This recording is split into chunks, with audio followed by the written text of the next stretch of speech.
अस्सलाम वालेकुम, welcome to my YouTube channel bio scholarship journey. आज की इस वीडियो के अंदर हम ये डिस्कस करेंगे कि जर्मनी के अंदर अगर आपने पीएचडी के लिए प्रोफेसर को ईमेल करनी है तो अपने फील्ड से रिलेटेड जिस चीज़ पे आपने अपने थीसिस वगैरह पे काम किया हुआ है उससे रिलेटेड आपने वो इंस्टीट्यूट या वो इदारा कैसे ढूंढना है।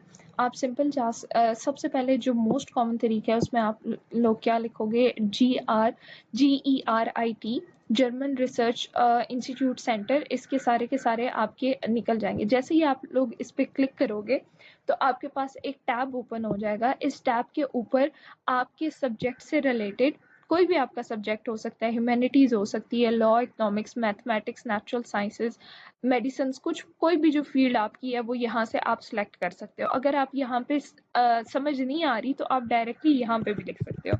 फॉर एग्जाम्पल यहाँ पे मैं लिख लेती हूँ बायोकेमिस्ट्री। तो बायोकेमिस्ट्री को जिस वक्त मैं करूँगी तो मेरे पास डिफरेंट स्कूल्स ओपन हो जाएंगे।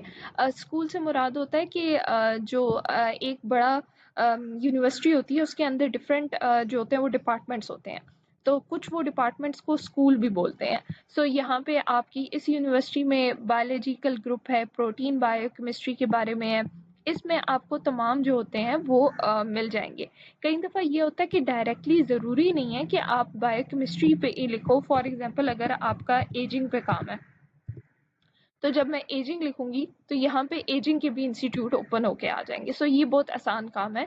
यानी अगर आप एजिंग लिखना चाहते हो, फॉर एग्जांपल यहाँ पे मैं इन्फ्लेमेशन लिखती हूँ, तो इन्फ्लेमेशन से रिलेटेड कोई भी नहीं है। तो इस तरह से आप देख सकते हो कि कोई जो है वो इदारा, हाँ, इन्फ्लेमेशन से इदारा इनके हैं। सो इस तरह से आपको पता चल जाएगा और फिर आप उसकी फैकल्टी को कर सकते हो, रीच आउट कर सकते हो। एक तो ये तरीका है। दूसरा जो तरीका है वो ये है कि आप एआई का इस्तेमाल कर सकते हो, जैसे कि चैट जीपीटी के अंदर आप डायरेक्टली लिख सकते हो कि मेरा काम ये है। फॉर एग्जांपल आप कह सकते हो कि my work is on non coding RNA और find me a professor in Germany who is working in this area for PhD. तो यहाँ से आपको वो डिफरेंट प्रोफेसर्स के नाम निकाल के दे देगा। लेकिन यहाँ पे आपने एक चीज़ का ध्यान रखना है, कई दफ़ा आपने उस चीज़ को क्रॉस चेक ज़रूर करना है गूगल पे जाके, क्योंकि कई दफ़ा एआई पे आपको वो वाला आंसर नहीं मिल रहा होता। मतलब वो एग्जैक्टली वो ठीक नहीं होता, और कई दफ़ा ये होता है कि प्रोफेसर का नाम ठीक होता है लेकिन वो किसी और यूनिवर्सिटी में काम कर रहा होता है। सो इस तरह से आपको प्रोफेसर के नाम और काम मिल सकते हैं। इसके अलावा जो आप तीसरा इस्तेमाल कर सकते हो वो है डीप सीक एआई की मदद से आप ये कर सकते हो। वो आपको सिंपल ये बता देगा कि प्रोफेसर का नाम और उनका जो भी जिस फील्ड और जिस एरिया में वो काम कर रहे हैं वो किस तरह से काम कर रहे हैं।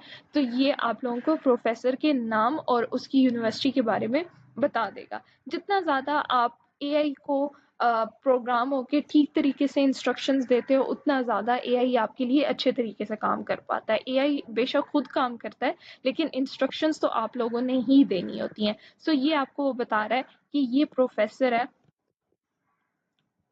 इसको सिंपल आप गूगल पे ऐसे लिखोगे और आगे प्रोफेसर की यूनिवर्सिटी का नाम भी लिखोगे।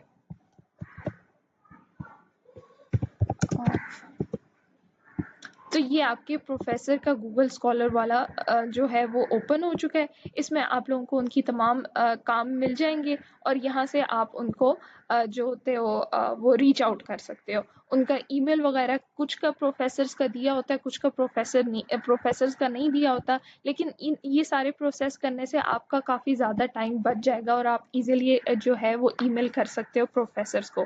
चैट जीपीटी से आप ईमेल भी कर सकते हो, लेकिन ईमेल का तरीका मैं आपको नेक्स्ट वीडियो के अंदर बताऊंगी कि आपने ईमेल किस तरह से करनी है।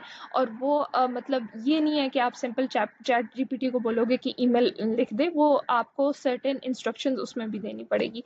किसी बात की समझ नहीं आई तो आप कमेंट सेक्शन में पूछ सकते हैं। Thank you so much.